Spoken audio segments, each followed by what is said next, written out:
6월 12일 새벽 예배를 하나님께 드리겠습니다. 오늘 우리에게 주신 하나님의 말씀 로마서 8장 31절에서 39절의 말씀입니다.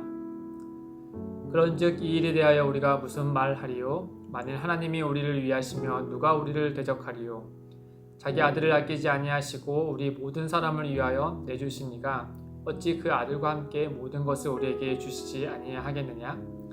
누가 능히 하나님께서 택하신 자들을 고발하리요? 의롭다 하신 이는 하나님이시니 누가 정죄하리요? 죽으실 뿐 아니라 다시 살아나신 이는 그리스도 예수시니 그는 하나님 우편에 계신 자여 우리를 위하여 간구하시는 자시니라. 누가 우리를 그리스도의 사랑에서 끊으리요? 환난이나 공고나 박해나 기근이나 적신이나 위험이나 칼이라. 기록된 바 우리가 종일 주를 위하여 죽임을 당하게 되며 도살당한 양같이 여김을 받았나이다 함과 같으니라. 그러나 이 모든 일에 우리를 사랑하시는 이로 말미암아 우리가 넉넉히 이기느니라. 내가 확신하노니 사망이나 생명이나 천사들이나 권세자들이나 현재일이나 장래일이나 능력이나 높음이나 깊음이나 다른 어떤 피조물이라도 우리를 우리 주 그리스도 예수 안에 있는 하나님의 사랑에서 끊을 수 없으리라. 아멘. 가끔 마트에 가면 이 엄마와 아이가 이렇게 손을 잡고 장을 보는 모습을 보곤 합니다. 이 아이 한 손에는 장난감이나 또는 이제 간식을 들고 있고 또 한 손에는 이렇게 엄마의 손을 붙들고 같이 즐겁게 장을 보는 모습이죠. 이 아이의 표정을 보면은 그렇게 해맑을 수가 없어요. 엄마의 손을 잡고 있는 이 아이의 모습이 너무나 행복해 보이더라고요. 또 때로는 어떤 아이는 오른손에는 아빠의 손을 또 왼손에는 엄마의 손을 붙잡고 그 사이에서 꽁충꽁충 뛰면서 즐겁게 거리를 다니는 모습을 보곤 합니다. 이렇게 부모의 손을 잡고 있는 이 어린아이의 모습을 보면 우리가 만약에 하나님의 손을 붙잡고 있는 그 모습을 상상하면 이와 같은 모습이 아닐까 한번 생각해 보게 되죠. 예전에 어떤 한 목사님이 하나님이 우리의 손을 붙잡고 있는 표적 말씀을 하셨을 때 이런 동작으로 알려주셨어요. 우리는 하나님의 손을 붙잡고 있지만 때로는 연약하여서 손을 놓는 경우들이 많이 있지만 하나님은 결코 우리의 손을 놓지 않고 있기 때문에 하나님의 사랑에서 우리는 끊어질 수 없다라는 표현을 이와 같은 모션을 통하여서 알려준 게 기억이 납니다. 하나님은 이와 같이 우리에게 우리를 끝까지 붙들고 그 사랑은 변치 않는다라는 사실을 이 모션을 통하여서 말씀해 주신 거죠. 이 바울은 오늘 이 말씀을 우리에게 해주고 있습니다. 그 하나님의 사랑에 대해서 마치 찬양하듯이 우리에게 표현하고 있죠. 38절에 보면은 내가 확신하노니 라는 말씀을 합니다. 이 바울이 무엇을 확신했는지 한번 세 가지를 들어서 우리가 한번 그 하나님에 대한 사랑을 같이 묵상해 보면 좋겠습니다. 첫째는 바울이 무엇을 확신했냐라고 하면 우리를 위하시는 그 하나님의 사랑을 확신했다라고 하는 거죠. 우리를 위하시는 그 하나님의 사랑을 말입니다. 31절에 보면은 하나님이 우리를 위하시면 이 우리를 위한다는 말씀은 우리의 편이시다. 또 우리를 대신하여 행동하신다라는 거예요. 마치 법정에서 우리를 위한 그 하나님이라고 말씀하고 있는 것이죠.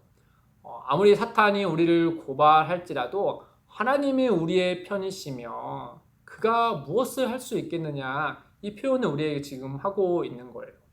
두 번째로 이 바울이 확신하고 있는 것은 무엇인가 하면 하나님의 아들 예수 그리스도를 우리에게 선물로 주신 그 하나님의 사랑을 확신한다라고 말씀하고 있어요.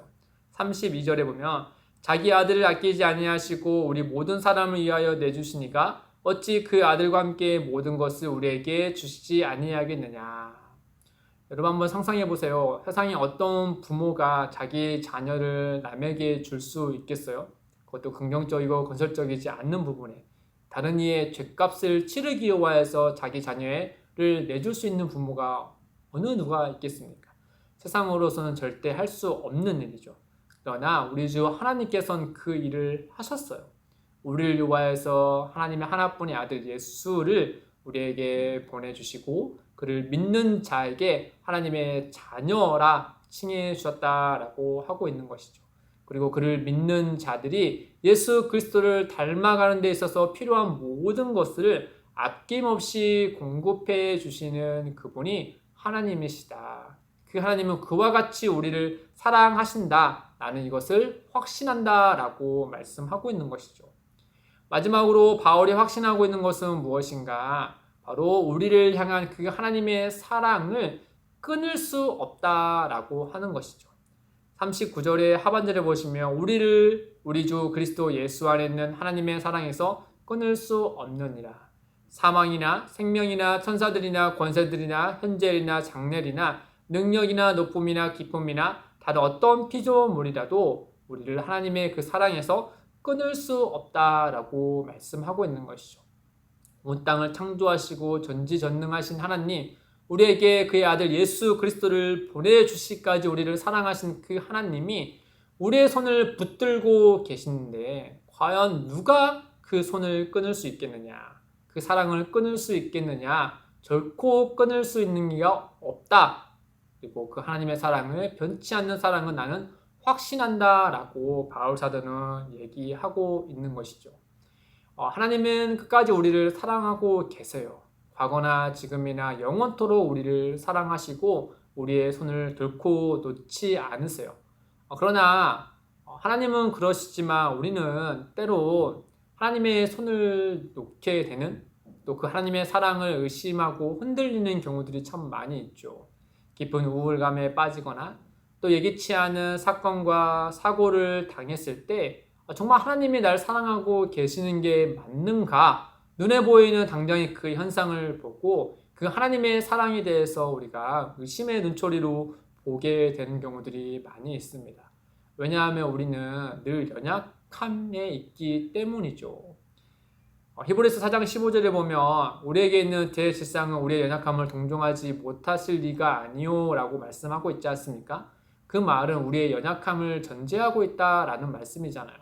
하나님도 우리의 연약함을 늘 알고 계세요. 그렇기 때문에 우리에게 늘 주지하여서 말씀하고 있는 것은 너가 연약함 가운데 있더라도 강하신 하나님께서 우리를 붙들고 계시고 우리와 함께 하신다는 사실이다 라는 점을 우리에게 깨닫게 하시기 위함이죠. 그렇기 때문에 우리는 우리의 연약함 상태에 그냥 있었을 때 그 자리에서 머무는 것이 아니라 우리를 향한 그 하나님의 사랑을 끊임없이 되새기고 그 하나님의 사랑을 늘 우리의 삶 가운데 경험하면서 살아가야 하는 것이겠죠. 사랑하는 성도 여러분, 오늘 하루도 살아갔을 때 우리는 그 하나님의 사랑 안에 또 그 은혜 아래에 머물고 살아가는 이들이란 사실을 주의 은혜 아래서 경험하시고 또 우리의 입술로 이 바울과 같이 하나님의 사랑 안에서 우리가 살아가고 있습니다 라고 확언할 수 있는, 또 내가 확신할 수 있는 그 은혜가 있기를 주님의 이름으로 소망드립니다. 함께 기도하겠습니다. 하나님 아버지, 예수 그리스도 안에서 우리를 자녀 삼아주시고 끊임없이 사랑해 주셔서 감사합니다. 우리는 늘 그 사랑과 은혜 아래 살아가는 하나님의 자녀임을 놓치지 않게 하셔서 크신 하나님의 사랑으로 이 땅의 삶을 살아가도록 인도하여 주옵소서. 특별히 주님, 우리 중에 삶이 힘겨운 이들이 있습니다. 세상 어떤 것들도 힘든 그들에게 손을 내밀지 않을지라도 우리 주 하나님은 언제나 그들의 손에 또 우리의 손을 붙들고 계시다는 사실을 우리가 기억하고 그 하나님의 크신 사랑을 다시금 바라볼 수 있도록 인도하여 주옵소서. 이 모든 말씀 우리 주 예수님의 이름으로 기도드립니다. 아멘. 오늘도 두 가지의 기도 제목을 두고 기도하겠습니다. 첫째, 우리를 향한 하나님의 사랑을 확신하게 하시고 하나님의 크신 사랑 안에서 매일의 삶을 살아가게 하옵소서.